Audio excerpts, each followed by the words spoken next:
If you ever dragged your dive bag across an airport, down the dock, or through soft sand to get to your dive spot, you know how important it is to have a good dive bag. Today we're looking at the Cressi Moby 7, a spacious, durable, and surprisingly light rolling dive bag built for divers who travel with a full set of dive gear. I've taken this bag on flights, car transfers, boat transfers, shore diving, through rough travel days, and I got a few things to say about it. So let's dive in. Hey, I'm Torben from DIVEIN, and this is our in-depth review of the Cressi Moby 7. In this video, I'll walk you through what fits inside and how this bag is built. We'll talk about the clever features that makes this one stand out. And there's a few things that I didn't like that much, so we'll talk about those as well. We'll talk about if I would recommend this bag. And stick around because there's a feature I didn't think I'd use, but now that I've used it, I wouldn't go back. First impressions, it's big. Straight out of the box, which is huge by the way, the Moby 7 looks and feels like a serious piece of dive luggage. It's built from a 450D ripstop nylon with reinforced corners, and then it has this coating that makes it waterproof. Nice look to it as well. It has a telescopic handle that doesn't wobble like you'll find in cheaper dive luggages and suitcases as well. This size is serious, but the bag itself is actually quite light compared to the category it's in. It's 11 pounds, 4.9 kilos for the bag without anything in. So the only problem you'll have really is how much you can fit inside of it in terms of the airport weight limits. It has nice soft wheels as well, which makes a huge difference when you're rolling this one through an airport or a pavement, that it doesn't have that much sound to it. But before we talk about all the features, let's just talk about the storage and compartment, because this is of course where the bag really shines, and this is of course also what you're looking for. So it's 115 liters of space in the bag. It's enough to fit a full set of dive gear. For us, I was able to pack the BCD regulator, wetsuit, and a dry suit as well. So I was using both a 7mm wetsuit for some of the dives and a dry suit for some other dives as well.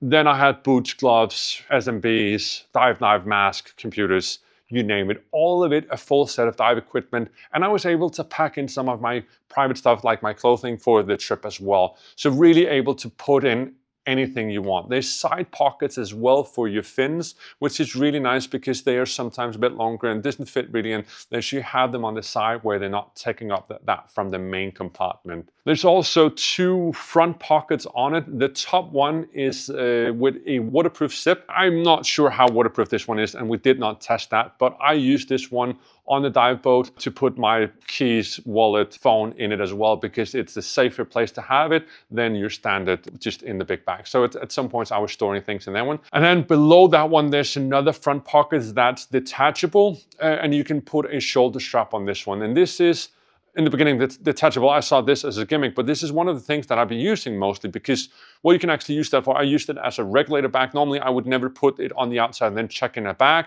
I don't often check in my regulators, so I bring them in the carry-on. And this is really nice. I could bring the bag and then I unzip the regulator, take that one off, check in the full bag with everything else in it, and then go up to the plane with my regulator in a small carry-on shoulder bag. Once at the destination, I could zip it on again so I don't have that extra bag to hold on to. I really enjoyed that part of it. And it's good as well to put in smaller items when you're on a dive boat, masks, slates, SMBs, because you have it in there, and you can also bring that up if you have things or cameras that you want to bring in, small action cameras. So really a nice add-on that you can detach it, or you can just leave it placed where you want it. On the other side, you have the shoulder straps. They are hidden beside a cover, so really nice hidden away when you're rolling it or when you're not using those straps. They stay in place. When you pull the straps out, you do have a sensation of that they're not the softest of the bunch. And I gotta agree to that one. They work really well for carrying the bag, and we tested that a few times when we couldn't roll it through either grass or too much soft sand.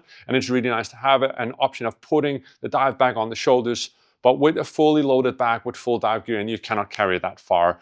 I would never take it on a hike or just a way too long walk, because it will dig in too much through your shoulders. But it's nice to have it. It's a really nice option to put a bag on the shoulders if you have a short walk to the dive spot. Just talking quick about the testing scenarios that we've done. So again, we did it multiple scenarios, both cold water and warm water diving. So bringing lighter or less heavy loads and full heavy loads. We did bring it to boats. We're taking it through airport travels, car travels as well, hauling this bag in and out through conveyor belts, checking them in. So really putting this bag through the paces of it. And here's all the test data that we have, or all the comments that the tester had. So it's easy to pack in with this big compartments. You have straps in as well, so if you're only packing lightly, you can strap it in so it doesn't go all over the place. Durability as well. At no point did we feel that this was breaking at any point through any travels. It still looks and feels new, and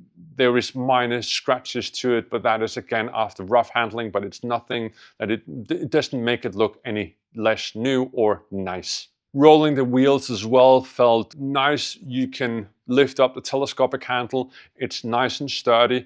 Testers were pulling them, but still after all of what we've done, it's still nice and sturdy.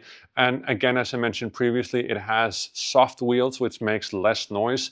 The wheels are placed quite far away from each other, which means you don't have this tilting sensation that we do have on some other bags as well. All testers comment that wheels and transporting this one with wheels were a great experience. Only parts noted in the test of things that we didn't like were the backpack straps.